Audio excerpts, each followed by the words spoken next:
On the phone, I'm going to say it, the greatest lineman in NFL history, former Cincinnati Bengal and USC Trojan, Anthony Munoz. How you doing, Anthony?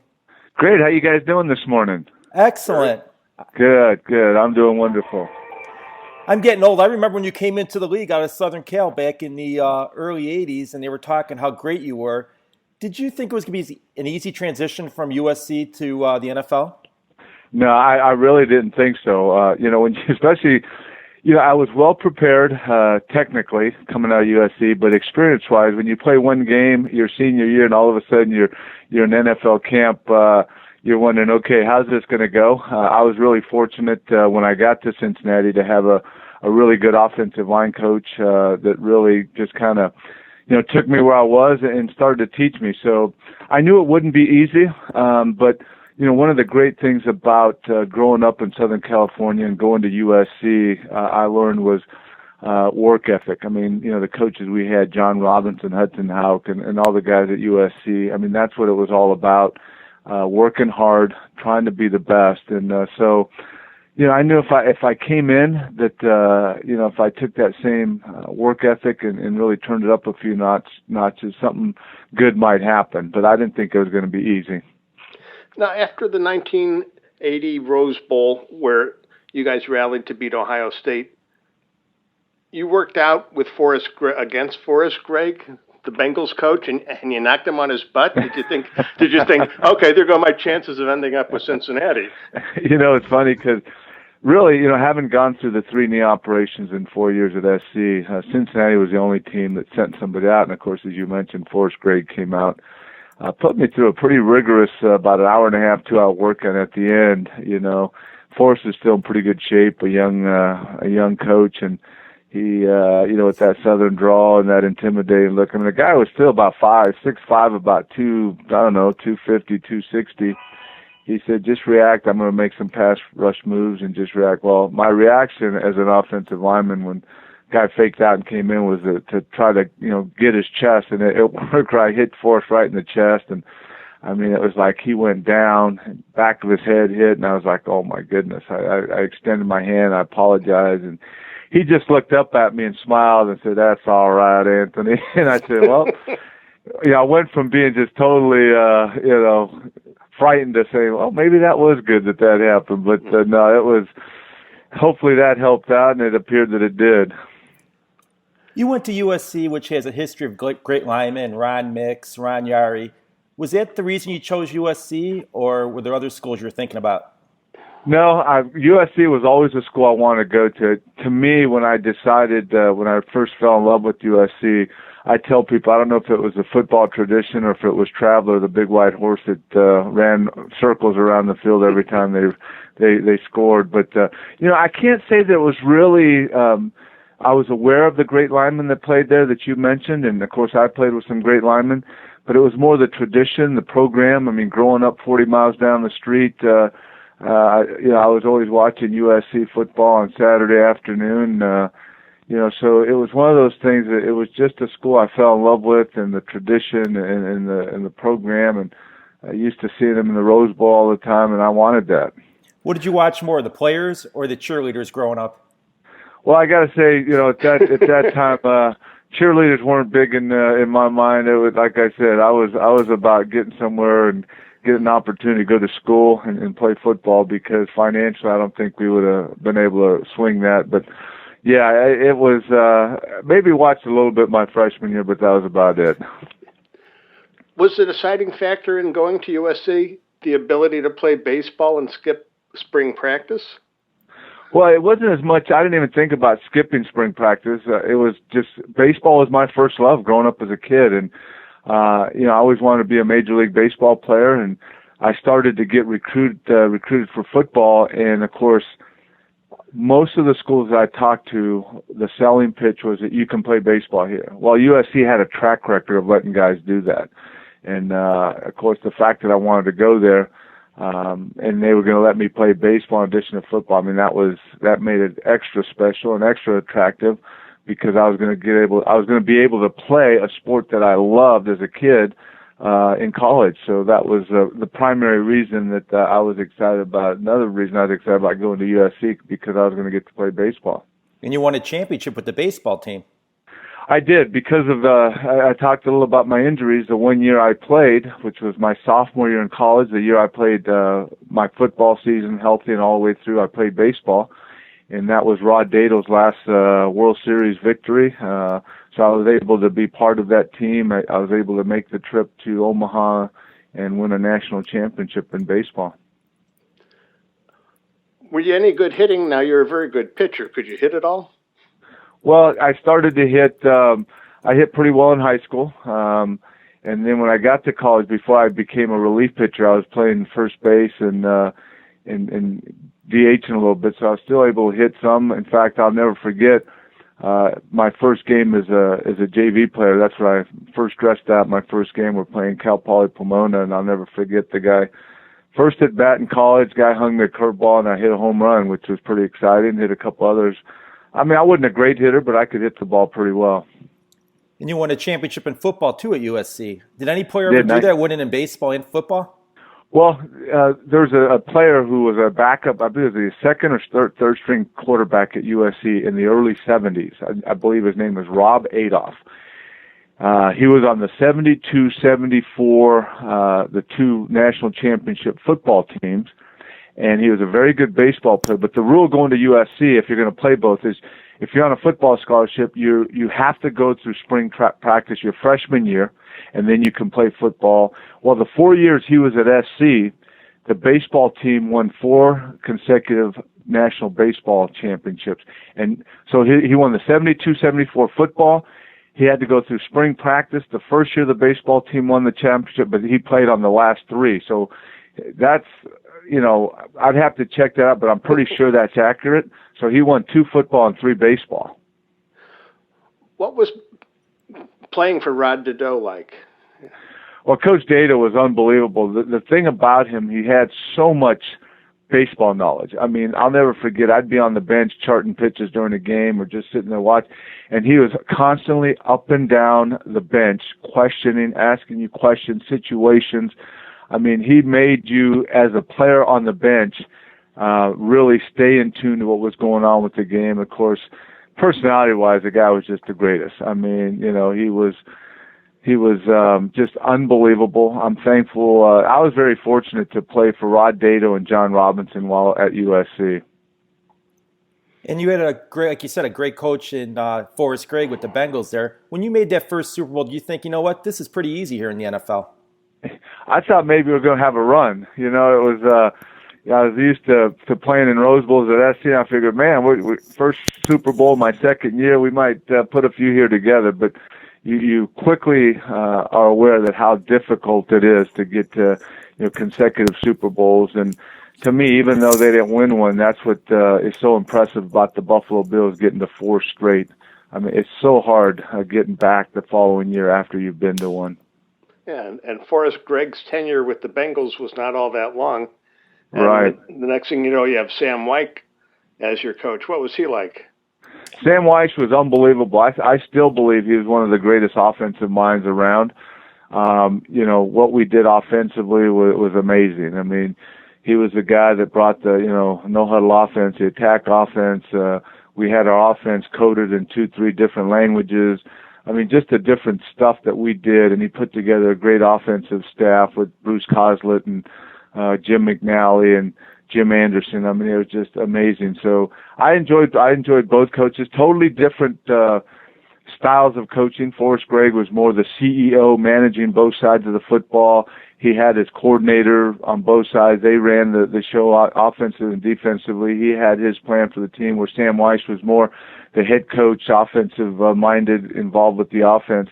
But, yeah, Sam was an amazing coach. I still have a great relationship with Sam. He comes up to my foundation event every summer. But, yeah, he made football as an offensive player very fun. And for a former offensive lineman to catch some touchdowns, he made it extremely enjoyable. Did you have to politic for that, to let him make you a receiver, or was that his idea? It was his idea, which I thought he was a little crazy at the time, putting an offensive lineman to catch a football. But after that first catch, it was kind of like, oh, this is pretty nice. So, no, it was one of those things that his rookie year, he started bringing 2 extra offensive linemen in to tackles and moved myself and another lineman out to the tight end. And, he just started designing these plays, and they worked. So we're not going to argue. And most of your receptions went for touchdowns. So, Well, the impressive thing was the yards per catch. I think I averaged a little over a yard per catch. Very impressive. You played with 2 different quarterbacks style-wise, in Ken Anderson and Boomer Esiason. Was it difficult adjusting to a different quarterback after playing with Ken Anderson? Not really. Both were extremely smart. People look at right-handed, left-handed, blindside backs. I mean, things really don't change as far as formations. Most teams are predominantly right-handed, meaning formations are usually strong right side, so that didn't change a whole lot. The difference was just the whole personality. Boomer was a lot more outgoing, a lot more verbal. Kenny was more of the silent assassin. I mean, the guy was one of the most accurate quarterbacks, and he didn't say a whole lot, but when he said something, it was pretty profound, and Boomer was more verbal. So, but it really wasn't, like I said, basically running the same offense. Being the left tackle, rarely had a tight end over there with both guys, even though one was right-handed and one was left-handed. So the adjustment wasn't that different. Now, once upon a time, you also were a punter. Did you ever try to convince the coaches you ought to give you a try at that? Well, actually, we used to have Pat McAnally, who was an excellent punter for us for years. We'd go on the road, and Friday practice was always kind of a light workout, just going out. We'd always have these punting contests, and I got word from up top that they didn't want me punting any, so that was ended quickly by the head man. Anytime Paul Brown said something, But no, I enjoyed punting. I actually punted and kicked in high school and enjoyed it. But it didn't go beyond that other than a few coffin corner competitions, and then that ended quickly too. Did you ever think to yourself, why do we have to keep playing the San Francisco 49ers in the Super Bowl? I kept thinking, why do we have to play them Super Bowl and regular season? I think I went hitless. I think I was 0 for 5 against them Super Bowl and regular season. So, yeah, one number 16 is a guy that when I have nightmares, it usually includes number 16 wearing that 49ers uniform, one Joe Montana. You mentioned Paul Brown, the Bengals owner, legendary character in the NFL. What was he like?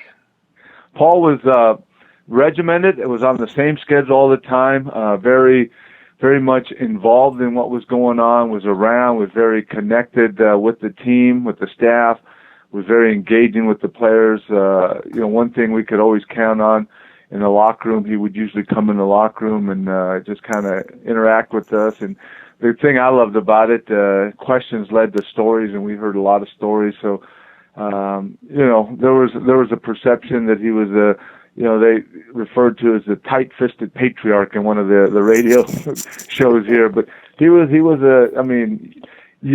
when you first meet him and then you become a football fan and learn about history, it's amazing what the guy, very innovative, what he brought to the NFL. And that was the impressive thing about it, is that, here we had a guy for, 10, 11 years of my career that I was around him that brought so much to this game and added so much to it. And it was just great being around the guy. Was there a defensive lineman that gave you the most trouble? One guy, I never really feared anybody or went into a game saying, I don't want to play against this guy. But one of the guys that probably wasn't the most fastest, you probably think like a Bruce Smith or Fred Dean Leroy. Those are all great guys, and, they had their times. But Mike Bell from Kansas City was a guy that I think if there's a guy I could never figure out, I couldn't figure him out because he wasn't the quickest, the fastest, the biggest, the strongest, but he just had some, he just had a way of going about doing his job. Given your track record of injuries in college, were you pleasantly surprised by your durability in the NFL? No, because I had 4 years of high school where I played 3 sports, from football to basketball to baseball, 4 years, never missed a game. In college, it was just one of those things where I was in the wrong place in the wrong time. I mean, from, posting a guy up and a 300-pound lineman falling on my leg and, another guy. So all three were kind of these freak accidents. So, of course, it was a concern of many people. When you go through injuries like that, you want to make sure that you're physically fit, and I took that very seriously. So the fact that I was a workout fanatic and weight training and conditioning, I didn't even really think about it. I knew that it was part of the game, but I can't really say that it surprised me because of my track record in high school, and then one of those things. I was just wrong place at the wrong time.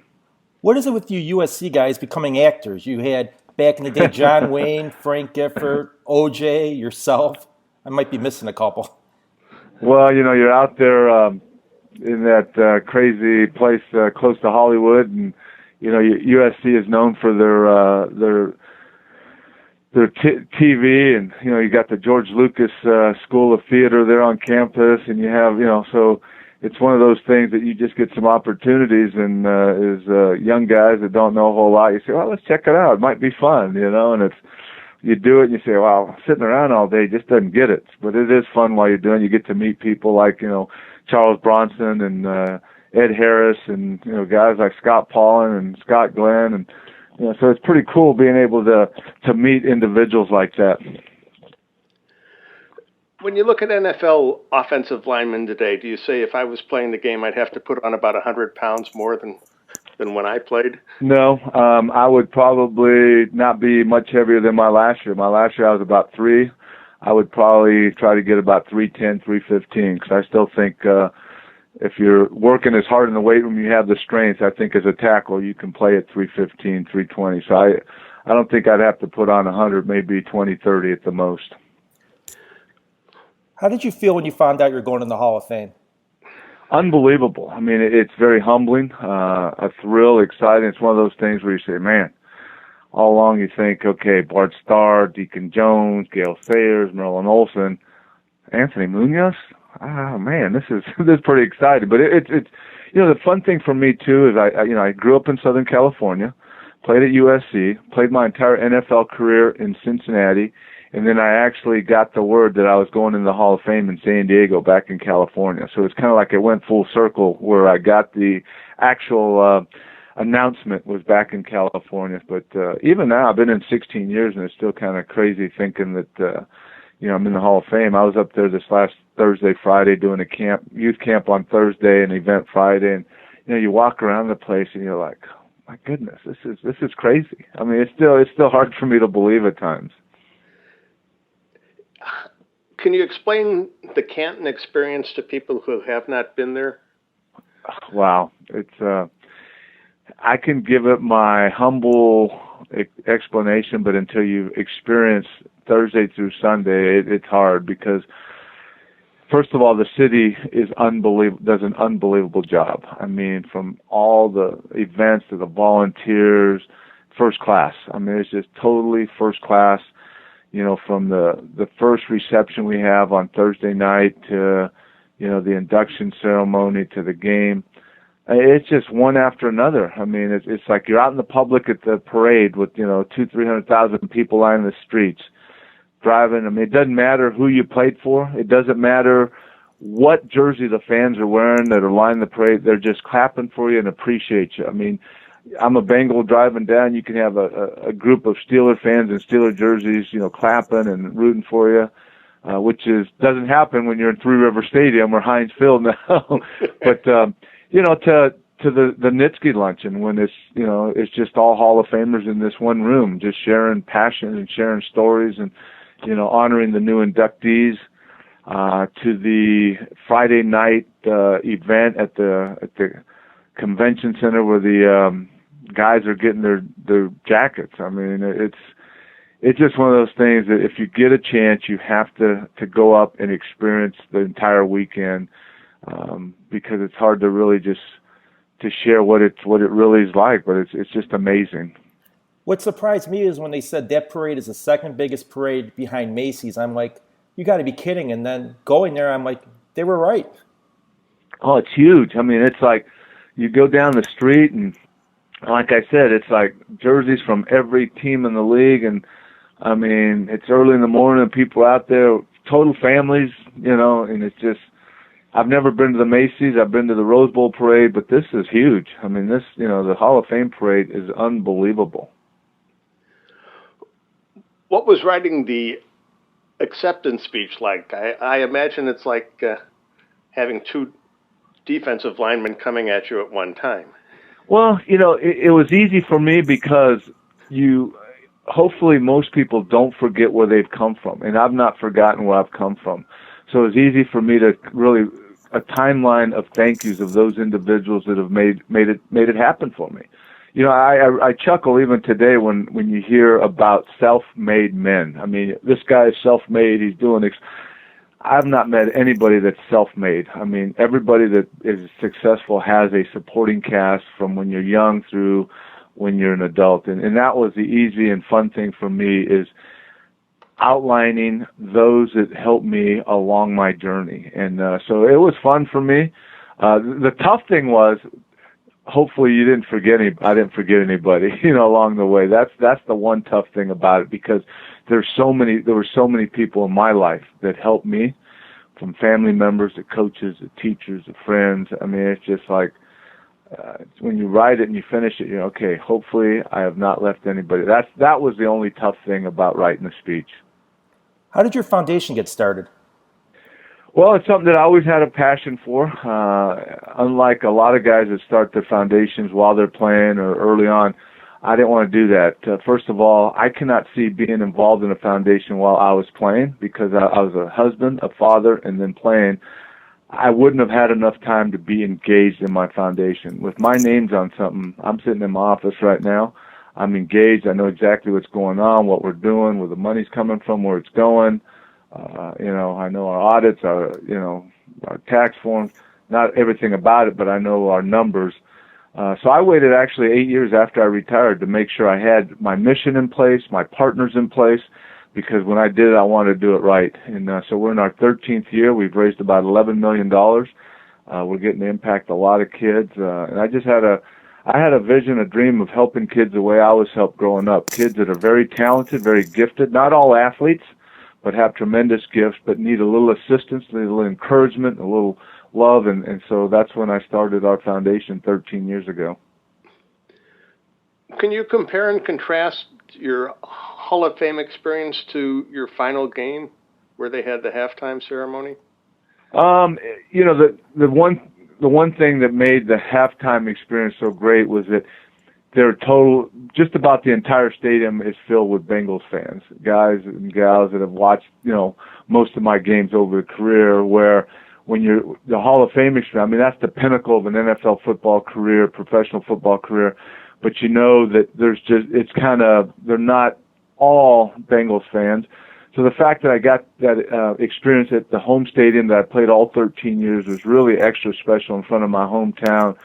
And then the Hall of Fame, of course, is very, very special, but it's a different setting, and I guess that's the only difference, is that you're in front of those that have been rooting you on all 13 years, and then up there you're in front of just football fans of all teams. One last question. Is the reason you stayed in Cincinnati to live, is it because of the ribs at Montgomery Inn? Well, there's the ribs at Montgomery Inn, the Grater's ice cream, the Skyline chili, just name them all, and it's all there. I mean, sure, California, I could get plenty of In-N-Out burgers and some great Mexican food, but here the Mexican food is getting better. But yeah, I mean, can you imagine having dinner, having some ribs, maybe a few Coney dogs from Gold Star or Skyline, and then topping it off with some nice blackberry chocolate Grater's ice cream? Nothing like it. And then your late night snack, you just go across the street to your United Dairy Farmers and get a little snack there, maybe a shake. So there's some good eats here in Cincinnati. No one could say offensive linemen aren't smart. We know where to find. We're smart enough to know where we'd find food. And you kept your figure with all that food too.